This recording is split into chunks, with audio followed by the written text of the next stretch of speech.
The Local Government and Municipal Finance Committee will come to order. Madam Clerk, would you please call the roll? Chair Fitzgerald. Here. Representatives Burns. Here. Shannon. Present. Green. Present. Rogers. Here. Hill. Here. Hoskins. Here. Pies. Present. Zorn. Here. Paquette. Kazat. Here. Legold. Here. Preston. Here. Mr. Chair, you have 13 members. You have a quorum. Thank you very much. I need a motion to approve and adopt the minutes from the previous meeting. That motion is made by Representative Hoskins. Seeing no objection, the minutes are approved. With that, we're going to have a few bills today that we're taking testimony on. We are going to begin today with House Bill 5109, a Representative Coleman bill. We do have Representative Coleman here to testify. If you'd like to come forward when you're ready to begin, the floor is yours. Well, thank you, Chair Fitzgerald, Vice Chair Burns, Minority Vice Chair Zorn, for taking up House Bill 5109, known as the Condominium Act, or my Right to Charge bill. My bill would amend Public Act 59 of 1979 to allow for the installation of electric vehicle charging stations in a parking space that is made available for use by a condo owner on that premises. As we have seen lately, the move to electric vehicles is in full force, and EV charging stations have popped up all over the place. There's charging stations even right here at our Roosevelt ramp where representatives park, and also newly installed ones at the Townsend ramp. EV charging stations are becoming vitally important, and those who own an electric vehicle have a right to charge, or should have a right to charge, whether you live in a condominium, an apartment complex, or a regular home. I want to clarify that this bill is germane only to condo owners, but I understand there are many members working on other right to charge bills. And this only applies if the co-owner agrees to do all of the following: pay the cost for the installation, maintenance, repair, and replacement of the electric vehicle supply equipment until it has been removed, and for restoration of any damages to the condominium unit after the electric vehicle supply equipment has been removed. And the inspiration behind this bill comes from a personal account that I experienced. I bought a Ford Escape. It's a plug-in hybrid, so I was plugging it in. I own a condo in the city of Westland. Was plugging it in for about a year. It was a little over 11 months with a Type 1 charger, so I was rolling the extension cord just out from my unit to my parking spot. Everything was going great. About 11 months in, I got a letter from my condo association, and they asked me to not have it go in that area, so I tried to run it around a different area. And then ultimately I got a letter saying that it was against the bylaws. And so then I had to stop charging, and I'm paying for a little more gasoline now. But that's okay, I want to make sure I'm following the rules. But that's why I got interested in this piece of legislation, or crafting this legislation. I passed out a photo. I don't know if you guys have it up there, but we have photos of EV charging stations that have been installed at a condo association in San Diego, California. And I just believe it's time we embrace and realize that EV stations are needed in more places where people live. Wherever you call it home, be it an apartment or condominium or a house, you should have a right to charge your vehicle there. Bylaws can also always be amended. They can be changed. I know a lot of the board members of condominium associations, they might not be experts. They might not have the information. And I know that I'm not an attorney or an expert here. I've never served on a condo board. So, but I wanted to come up with legislation that would help remedy this issue. And I have brought an expert with me today. Her name is Jane McMurray, and she's from Clean Fuels, Michigan, which is advocating for EV charging and many other issues. And I just want to thank the committee and thank you, Chair Fitzgerald, for giving me a moment to testify today and take up my bill, House Bill 5109. Thank you. Thank you, Representative. I'm going to then invite Ms. McCurry, forward to provide testimony on this at this time as well. Ms. McCurry did submit a card, and you have a few minutes to speak here. Go right ahead. Thank you very much, Chair Fitzgerald and members of the committee, and thank you, Representative Coleman, for bringing this legislation forward. My name is Jane McCurry, and I'm the Executive Director of Clean Fuels Michigan, which is a nonprofit trade association focused on advancing the clean fuels and electric vehicle industry in Michigan. I offer support for this legislation because at-home charging is a real cornerstone of the electric vehicle ownership experience. The U.S. Department of Energy estimates that at least 80% of electric vehicle charging happens at the driver's home, and at-home charging offers the flexibility to charge one's EV overnight in a location that's convenient and safe, which eliminates the need for frequent trips to public charging stations. This convenience aligns with the overall lifestyle of many EV owners as it allows them to start each day with a fully charged battery, ensuring that they have ample range for their daily commutes and any unexpected trips. Additionally, according to J.D. Power, sales of electric vehicles in the United States rose by 2/3 last year, making up almost 6% of all new vehicles sold. Those numbers are expected to continue to increase as automakers expand their electric vehicle offerings in response to growing consumer demand. As that electric vehicle adoption increases, it's important that Michigan's policy landscape keep up. House Bill 5109 aligns seamlessly with these parallel trends and reinforces Michigan's commitment to embracing clean mobility and enhancing the EV ownership experience for all of our residents. We look forward to continuing to work with Representative Coleman and the committee to ensure that this bill allows Michigan condo owners to charge at their home. Thank you again, Chair and the committee, for the opportunity to submit this testimony, and I'm happy to answer any questions. I have one clarification myself. In the language in the bill, it goes on to say that the association could allow, notwithstanding restriction and prohibition, would allow for the co-owner to install the electric supply equipment at the parking space. Does this still allow condo associations to restrict the use, or is this intended to say that a restriction is not allowable under this law? We were actually having this discussion just prior to the committee hearing. Jane, did you want to comment on this one? Sure. I've had a similar question, and we've worked with LSB and Representative Coleman's office to make sure that this language is airtight. We've looked at language in the 10 other states that have pursued this type of right-to-charge legislation. And so I think it's a great question that we'll continue to pursue to make sure that this really does protect that right for condo owners.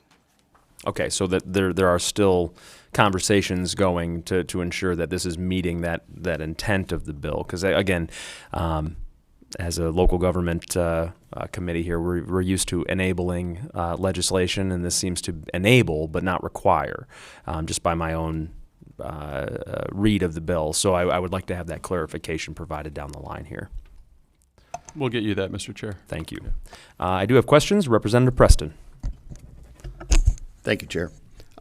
As a first responder and a firefighter, our industry is severely lacking on training in response to EV fires.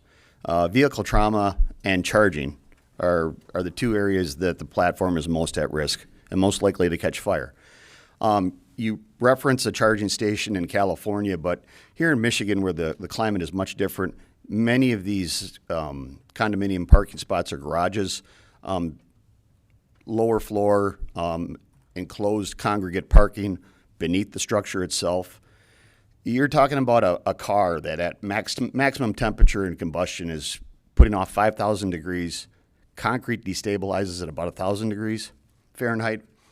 Fluorine gas, hydrogen cyanide, CO2. I mean, when you're dealing with congregate living, shouldn't you have some type of suppression system when you're talking about down the road there being a tremendous amount of EV cars possibly being charged at the same time? Because when these things ignite, and they do ignite, it's almost unstoppable, especially in a situation where you're subterranean, hard to access, and at 20,000 gallons just to put out one car, and then they spontaneously recombust almost at a whim. How do you mitigate that with the life and the property damage that could be at risk for residents above the structures or within the structures that these are charging? I believe that's probably a separate policy that we'd have to look at, because that's kind of high level as far as, there's going to be more and more electric vehicles charging near homes statewide. Year by year, we're going to see thousands more of these. I think that'd probably have to be a separate piece of legislation. Should we maybe consider that aspect before we proliferate in what ultimately is going to be interior charging? You Well, know? I'll jump in here. I think that the point of the bill here is to consider equity of opportunity to charge as opposed to necessarily equality. You know, if we're looking at suppression systems in a condominium association, would we not be looking at the same in individual dwelling units? In urban areas where there are potentially lot lines that meet. I mean, there are times where you have a 6-foot setback due to grandfathered in building codes. You know, I think that your point is well taken, and I think that the concern about your concern about a fire hazard is valid, and I think we can continue to work on that. Though I do believe that the point of the legislation here is to consider: do we have an opportunity to charge? And again, the responsibility of the maintenance, the care of this. I would be curious to speak to an attorney maybe as we continue to move on about who, again, in the event of damage, where is the responsibility to damage maybe coming from a charging station or an EV? Then is that falling to that homeowner policy? Is that falling to the condo association?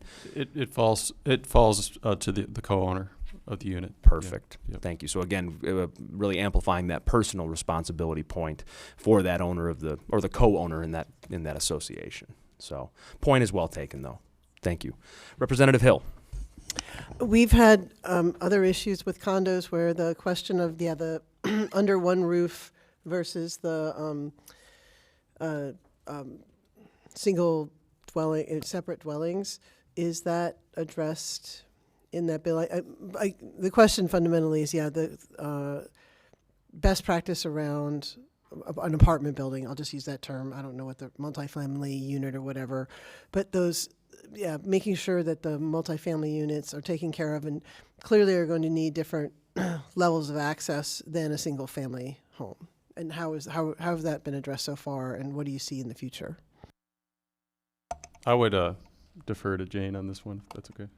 Yeah, absolutely. So this bill is amending the Condo Association Act, and so it doesn't take into account apartment dwellers such as renters, but it would apply to any series of buildings that have a condo association. So it could be a high-rise apartment building, it could be a set of row houses or townhomes, and the bill specifies that the charging station has to be put in a location that co-owner does own. So maybe it's a parking spot that comes with their unit, whether that's in a garage or an exterior parking lot. Well, thank you. Seeing no further questions, and in the interest of time, we're going to read in cards here, and thank you very much for your testimony. In support, not wishing to speak in support in concept of the bill, Justin Carpenter from Michigan EIBC. Not wishing to speak in support of the bill, Corey Bullis from Flow EV Charging. With that, we're going to move on. We'll begin testimony now on House Bills 4312, 4313, 4977, and 4978. These are bills submitted and sponsored by Representatives Roth, Kofia, and Outman. We did take testimony on these. We did take testimony of these on October 18th. Do we have any cards to read in here? We have no cards to read in on 4312, 13, 4977, and 4978. I will take a motion to report House Bill 4312 with recommendation. That motion is made by Vice Chair Burns. Madam Clerk, would you please call the vote? Chair Fitzgerald, Yes. Representatives Burns, Yes. Shannon, Yes. Breen, Aye. Rogers, Yes. Hill, Yes. Hoskins, Yes. Pies, Yes. Zorn, Yes. Paquette, Yes. Bazat, Yes. Bagol, Yes. Preston. Yes. Mr. Chair, you have 13 yeas, 0 nays, 0 passes. House Bill 4312 is reported with recommendation. Thank you. House Bill 4312 is reported with recommendation. I will now take a motion to report House Bill 4313 with recommendation. That motion is made by Representative Hoskins. Madam Clerk, would you please call the vote? Chair Fitzgerald, Yes. Representatives Burns, Yes. Shannon, Yes. Breen, Aye. Rogers, Yes. Hill, Yes. Yes. Pies, Yes. Zorn, Yes. Paquette, Yes. Bezat, Yes. Bagol, Yes. Preston. Yes. Mr. Chair, you have 13 yeas, 0 nays, 0 passes. House Bill 4313 is reported with recommendation. I will now take a motion to report House Bill 4977 with recommendation. That motion is made by Representative Breen. Madam Clerk, would you please call the vote? Chair Fitzgerald. Yes. Representatives Burns, Yes. Shannon, Yes. Green, Aye. Rogers, Yes. Hill, Yes. Hoskins, Yes. Pies, Yes. Zorn, Yes. Paquette, Yes. Bezat, Yes. Bagol, Yes. and Preston. Yes. Mr. Chair, you have 13 yeas, 0 nays, 0 passes. House Bill 4977 is reported with recommendation. I will take a motion to report House Bill 4978 with recommendation. I have a motion from Representative Hill. Madam Clerk, would you please call the vote? Chair Fitzgerald. Yes. Representatives Burns, Yes. Shannon, Yes. Green, Aye. Rogers, Yes. Hill, Yes. Hoskins, Yes. Pies, Yes. Zorn, Yes. Paquette, Yes. Bezat, Yes. Bagol, Yes. and Preston. Yes. Mr. Chair, you have 13 yeas, 0 nays, 0 passes. House Bill 4978 is reported with recommendation. Thank you very much, Madam Clerk. Look at us. Look at us. Those were some great votes right there. Yeah, that was perfect. That was great. With that, we're going to move on now and take testimony, on Senate Bill 337. This is a bill by Senator Paul Hankey. I'm sorry, we took testimony on this, on October 18th. We do not have any additional cards to read in at this point. We get another vote here. Let's see if we can keep it going. I need a motion to report Senate Bill 337 with recommendation. That motion is made by Representative Pies. Madam Clerk, would you please call the vote? Chair Fitzgerald. Yes. Representatives Burns, Yes. Shannon, Yes. Green, Aye. Rogers, Yes. Hill, Yes. Hoskins, Yes. Pies, Yes. Zorn, Yes. Paquette, Yes. Bezat, Yes. Bagol, Yes. Preston. Yes. Mr. Chair, you have 13 yeas, 0 nays, 0 passes. Senate Bill 337 is reported with recommendation. I call that the extra point, right? We scored a touchdown in the last package. That was the extra point. That was very good. All right. Well, thank you very much. Now, without further ado, we actually have testimony on House Bill 4866, a Representative Colazar bill, and we do have Representative Colazar joining us here today to testify. Representative, you may begin when they're ready, and the floor is yours. Thank you, Mr. Chair, and thank you to the rest of the committee for taking testimony on House Bill 4866. House Bill 4866 really kind of goes back quite a ways and has a very rich history that I'm excited for you to all learn more about today. I'm going to be very quick about what the bill does because I really want you to hear more about the history of it. Under this bill, charter townships with a population of over 20,000 would be exempt from annexation. Right now, that applies to 35 townships here in Michigan. Now, there is additional criteria as well. The state has to have an equalized valuation of at least $25 million. It has to have a population density of at least 150 per square mile. It's governed by a comprehensive zoning ordinance or master plan, provides solid waste disposal services and township residents for township residents by contract, license, or municipal ownership, provides water or sewer services, fire and police protection as well. Now, it's also important to point out this particular issue was brought to me by the current Northville Township supervisor. Both of the townships in my district, Plymouth Township and Northville Township, meet this criteria. It is also supported by the neighboring city mayor of Livonia as well. And so there's a lot of support from this. This actually was passed in a prior legislature very recently, back in 2008. So it shows you there's a very long history of this bill. It was passed 102-7 back in 2008. So there is a history with this bill, and I know a speaker who's going to be following me will tell you that history and why this bill is necessary. And with that, I would be happy to answer any questions, but if they are technical, the townships will also be testifying as well. Thank you, Representative. I have one question. Recognizing that there's a historical context to the genesis of this bill, I'm curious to know, do we have any instances that are currently ongoing or that there are, concerns that this may again happen or continue to happen Is this an ongoing issue, is my question. So I don't know if there are any currently, but I can tell you that this is not something that was just unique to Northville Township. I know Meridian Township has had some stories as well. When I had a conversation from the representative from Meridian Township, she literally high-fived me when it came to this bill because there have been some nightmare stories that have happened, and this bill would correct that. Okay, thank you. Representative Breen. Thank you, Mr. Chair. I'm going to have more to say later on, but I just want to clarify, this is the site of the former Northville Psychiatric Hospital, which was destroyed, and all of the residents had to be relocated or they had to leave. Just to be clear, that's where this is, right? That is where the story of this bill originates from. That is correct. Okay, thank you. Thank you very much. Representative, I don't see any other questions for you. I know that we do have others who have submitted cards and wish to speak here. First, would you like to come up together? Because I have a card. We'll start with Shannon Price then from Northville Township. Why don't you come on up? We'll let you begin. The floor is yours. Again, this is Shannon Price from Northville Township. Good afternoon. Thank you, Mr. Chairman, ladies and gentlemen of the committee. I appreciate it. You know, before I begin, I just want to say Representative Coleman testified earlier, and we actually spoke about how his city became named Westland. It used to be Nankin Township, and they were going to build a mall in Nankin Township called the Westland Mall, and Livonia was looking to annex it, and so they quickly became a city and named their city after the mall. So that's just a fun fact. My name's Shannon Price. I'm here representing Northville Township. Supervisor Mark Abbo apologized that he couldn't be here.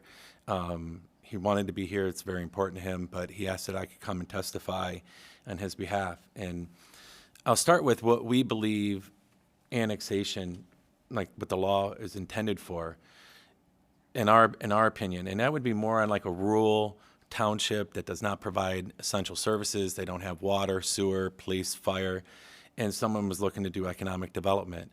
And in those cases, a neighboring city could annex that property in order to provide the services that the township could or did not want to do or could not do in order to spur economic development.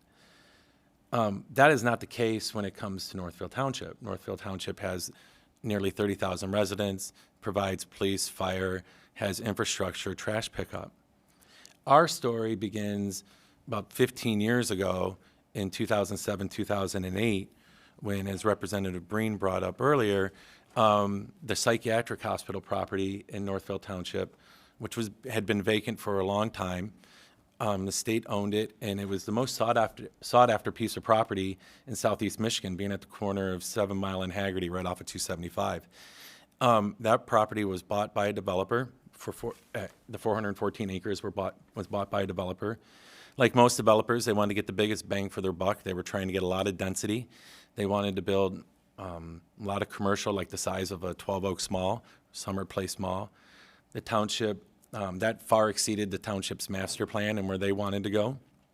They were willing to give more density than their ordinances called for at the time, but they weren't willing to go as far as the developer wanted to go, which that led us at an impasse. And while we were at that impasse, the developer asked if they could put 8 security trailers on the property. Now, it was a change from when the state owned the property, because when the state owned the property, they had a security guard that drove around and policed the property. For those of you that don't know, the property was home for thrill seeker and teenagers that wanted to go into the old psychiatric hospital and run through the tunnels and play around on old hospital gurneys and whatnot. So the township thought, what a great idea. You're going to put 8 trailers out here for security purposes. Once they approved those trailers, the developer immediately went down to Wayne County Clerk's office, had 8 people that were staying in those trailers, registered to vote.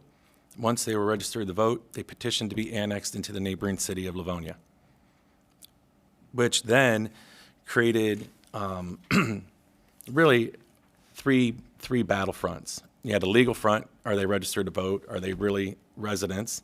You had, which also coincide with the development and the density on that. You had the legislative battle, which Representative Colzar spoke about earlier, we had a House bill in the Senate by Representative Corvo, who I believe is here today, which passed out of this body. It's the bill that's actually in front of you today.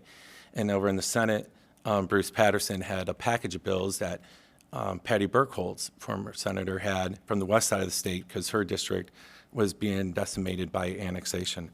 The only bill that passed in 2008 was Mark Corvo's bill out of this body.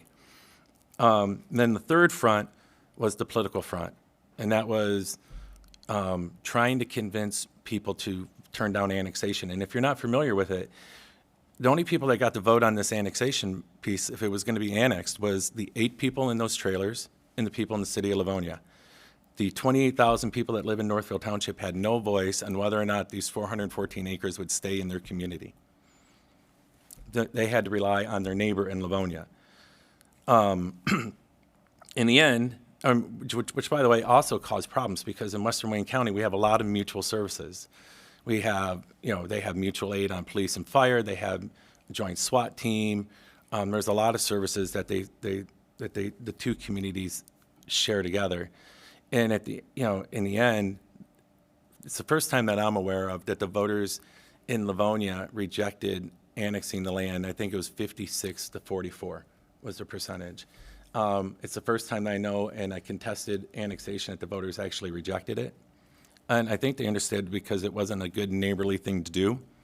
But if it would have been annexed, it would have went to Livonia, who would have given them gave the developer all the density that they really wanted. And Livonia, at the time, the administration in Livonia didn't care because it wasn't property that was in their border. It's just outside their border. So they wouldn't have the effects of the traffic and whatnot. And I think that's why they supported it. But as Representative Colzar, it's been 15 years, and as Representative Colzar mentioned, it's taken 15 years to heal a lot of those wounds. There's still a lot of scars. But the current mayor of Livonia, which actually helped on the campaign in 2008, is supportive of these bills, along with the communities in Western Wayne County. And on behalf of the supervisor in Northville Township, we'd appreciate your support for House Bill 4866. Thank you for allowing me the time to. Thank you. I do have a question. Thank you. I do have a question from Representative Breen. Yeah. Hi, Kelly Breen, originally from Northville Township. And I want to thank you and Representative Colzar. When the hospital shut down, I know there were times my father was driving away and people who had walked away from the hospital were trying to get in his car because they had nowhere left to go. The way that this all went down, I think, was a disaster in the first place because we did not take care of the people that were staying in that hospital. That is a different issue, but I don't blame Northville Township for what happened. And I'm familiar with the Northville tunnels, and I'm familiar with a lot of the things that happened on that property. But what I'm most familiar with is the fact that what happened, I thought, was one of the most egregious things one city could do to another. It was definitely a bad neighbor example, and it is exactly what he said. It was an abandoned large piece of property that a developer bought, and here's the thing. Also coming from local government, you get what you pay for. And you should, when you purchase a piece of property, understand what that property is zoned for, what the limits are, the respective master plan for that particular municipality. And that developer could not get something different than what they paid for. And just to be clear, this was a very large parcel of property that the developer put a few trailers on. And those very few people that were living on those trailers were voting to take one of the biggest parcels in Northville Township and annex it to Livonia because they thought the city of Livonia would be more amenable to what they wanted to do with this piece of property. I found it absolutely unconscionable what happened. It would mess with the school districts. It would have messed with the utilities, the services. I mean, if it's under Livonia property, what happens if there's a fire? Is Northville Township supposed to respond instead of Livonia, which is theoretically actually a couple miles away? It was one of the worst things I'd ever seen a city do to another. So I understand that this is looking more like a one-off, and I'm very glad to hear that Mayor Brosnan is supportive of this because this is the type of thing that one neighbor should never, ever do to another. Thank you. Thank you, Representative. And seeing no other questions, I appreciate you for your time and your testimony here this morning. We do have others to speak. We have a card in support of the bill wishing to speak, Judy Allen from the Michigan Townships Association. And the floor is yours, Ms. Allen. Mr. Chair, members of the committee, thank you. Judy Allen, Michigan Townships Association. Wow, there's been a lot said. I'm not sure what more I can add. But as you have heard, there are charter townships in the state, and we have two types of townships: general law townships and charter townships. And in order to become a charter township, you have to meet a threshold in terms of population, and you can do that after every recent census. So we have 145 townships in the state that are charter townships. Based on the representative's bill, with the 20,000 and above, our numbers show we have 41 townships that would be eligible for this protection under the legislation that he has before him. And as he outlined, there are provisions that you have to have in terms of to have the annexation protections somewhat. It's not immunity, but a little bit of protection, and that is like the SEV requirements, the police, the fire, the master plan, et cetera. So again, you've heard how this issue's gone back all the way to 2008. I mean, I actually didn't even know one of the bills existed, so I learned something here today as well, because I know there was in 2008, 2013, 14, 2015, 16, all bills that were somewhat similar and had the same genesis for this. So again, MTA supports this legislation. I don't think I can say it any more eloquently than Representative Breen just stated, but we believed that the local governing body and its residents should have a say. They've put in a master plan, they've put in their local zoning, they excuse me, they know what they may have planned for the next 5-10 years versus a developer who may want to come in and it doesn't meet their expectations or their timeline in the manner in which they want to develop a piece of property. So just would say we, again, would appreciate your support on this because it is those residents in that community and that governing body that should have that say. And I'm happy to answer any questions. Any questions from the committee? And seeing none, thank you for your time and testimony as well. Thank you. I see here we have a card wishing to speak and in opposition to the bill now too. I'm sorry, I think I had missed this one initially. Mr. Ward here from the Michigan Realtors. Floor is yours. Thank you, Mr. Chair, members of the committee. Appreciate Representative Colazar and his willingness to hear us out on this issue. Look for possible alternative pathways to address what went on in Northville Township, which is a unique and outlying set of facts as far as annexation. Annexation is something that developers rely on. It is something that these bills would take away from. It's funny, our count is 38 townships, so 35, 38, 41, somewhere in there. But as with the other proposals over the past 15 years, we are opposed to the bills. They would prevent property owners and voters from initiating changes to municipal boundaries that can often stand in the way of housing development and further prevention of consolidation of local government and its administration and its services. The incorporation and consolidation of local government through annexation is intended by the state to centralize services and administration to allow concentrated population where services can be provided most efficiently. And for individual property owners, an end to annexation cuts them off from the expansion of public sewer and water systems, and from denser, more intensive development of cities. Instead, small-scale home rule and control of development is preserved under a bill like this. Many townships at issue in this legislation do lie abutting metropolitan areas or are metropolitan areas themselves, but that is also the areas that can provide the greatest number of efficiencies. This rule blocks density, promotes less efficiency in design, building infrastructure, and it increases barriers to housing affordability. While an individual property owner may not have a vested right in what political subdivision their property is located, the rules prescribed by the state are intended for the good of its citizens and the provision of governmental services, not the satisfaction of protection of local governments independent of their constituents. The justification for the amendments is the protection of township residents and voters. Unfortunately, a blanket population exemption means that these provisions even apply when the citizens support annexation. In short, the issue is treated entirely as one of territorial conflict, not the interests of the owners of the residents of the area, the larger interests of the region, or the interests of the state in ensuring effective and efficient local government. These things do apply outside of Northville Township. Northville Township was a situation that we haven't seen before or since. If there is a way to correct what has gone on in Northville Township, even though it was 15 years ago, we would like to pursue that, but not at the expense of throwing out additional opportunities for development, in particular affordability, to occur. Thank you. Happy to take questions.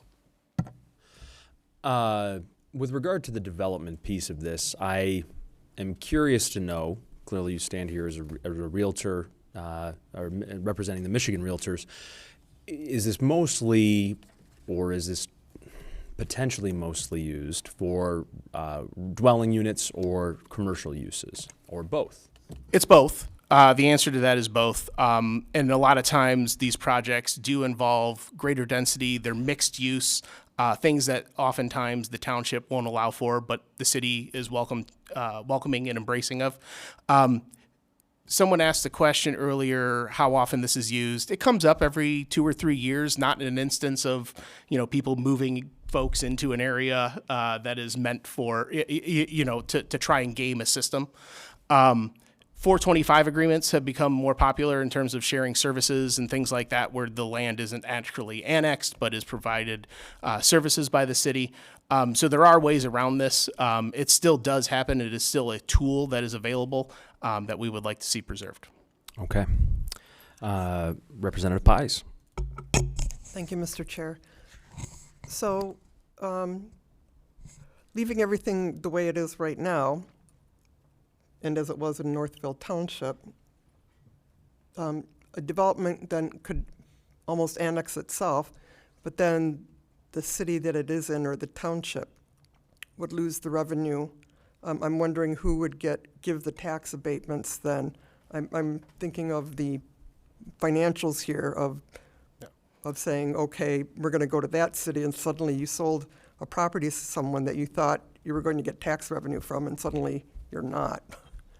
And I know from the city I live in, you make these deals for abatements often before the property is purchased, so that when you go and purchase it, you know what you're getting. So I'm wondering how something like that, I'm trying to find a good reason then for keeping it the way it is. I think keeping it the way it is allows it to remain as an option. As far as tax subsidies and benefits provided, the whole intention is for the property subject to the annexation to become part of that municipality. I'm not going to speak to each individual agreement or how each individual transaction occurs. I don't even know the particulars of the Northville Township issue as far as that is concerned. Thank you very much, Mr. Ward. Appreciate your testimony. I see no further questions, and so thank you for your time. Thank you. With that, I have 2 more cards to read in. I have not wishing to speak in opposition to the bill, Jen Rigterink from the Michigan Municipal League. And I also have not wishing to speak in opposition to the bill, Dawn Crandall from the Home Builders Association of Michigan. Thank you all for your time, your testimony on these bills today. We will be continuing the conversation and determining what the pathway is moving forward. With no members absent, and with no further business before the committee, this committee stands adjourned.